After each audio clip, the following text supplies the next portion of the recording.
ஆமாங்க. இந்த பூலோகத்தில் ஒரு சபை கூடினால் நமக்கு ராஜ்யசபை. ராஜ்யசபையை முன்னிட்டு ஒன்றுபட்டால் உண்டு வாழ்வு, கூடி வாழ்ந்தால் கோடி நன்மை என்று பலமொழிக்கினங்க. இன்னும் செல்லப்பம்பட்டி என்றால் நமக்கு சொந்தமான தாய் திருநாடு. ஆமாங்க.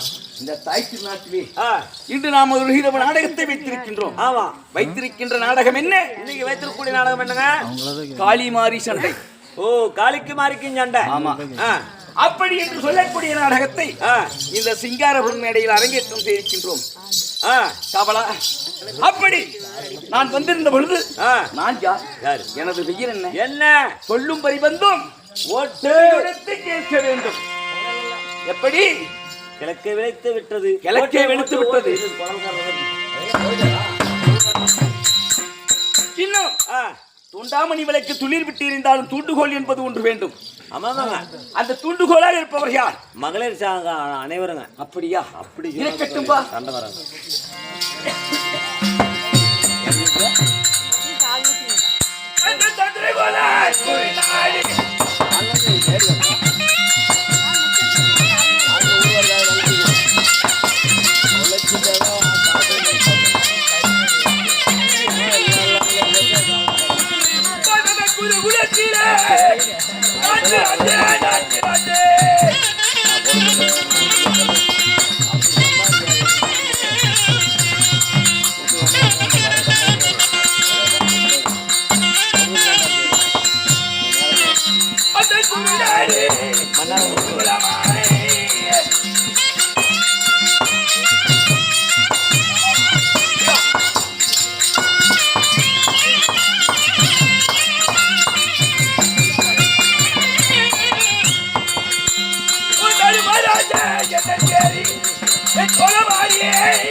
சத்தியம் தவறாத சந்திரகுலம், கோடி தவறாத குருகுலம்.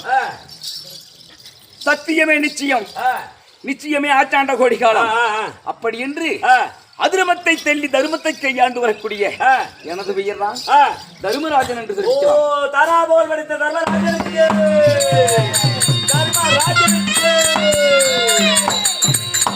தர்மராஜனாக நீங்கள் இருந்தாலும் ஏன் சாமி, சாமி தர்மராஜனாக நீங்கள் இருந்தாலும் உங்களுக்காக லிகிதம் வந்திருக்குதுங்க. எனக்கு லிகிதமா? ஆமா சாமி. யாரு அனுப்பி வைக்கிறாரு லிகிதம்? அது நீங்க படிச்சு பார்த்தா தெரியும்.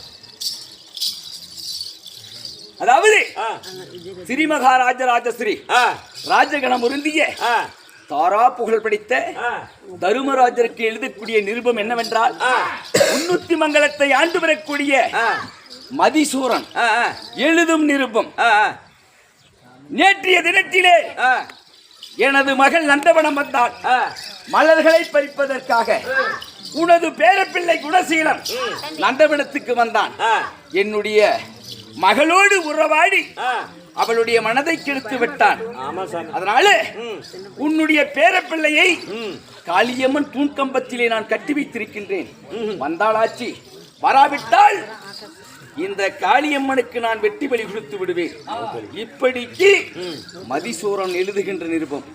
என்னடா ஆச்சரியமாக இருக்கின்றது. என்னமோ தவறு நடந்து போச்சுங்க. தினந்தோறும் நந்தவனம் போவான், மலர்களை பிரித்து வந்து எங்களை பாதத்தை பணிவான். ஆமா, இன்று தினத்திலே சென்று அந்த மதிசூரனிடத்திலே அகப்பட்டுக் கொண்டான். அப்படி இருந்தாலும் நாம போனால் அந்த மதிசூரன் விடுவேனா, பாண்டவர் எதிர் எது என்று சொல்லி கொண்டிருக்கின்றார். எதுக்கும் உங்க மனைவி பாஞ்சாலி கிட்ட போய் சொல்லி இதுக்கு என்ன பண்ணலாம்னு யோசனை கேட்போம். பெண் என்றால் பேயும் மனமிலங்கமா.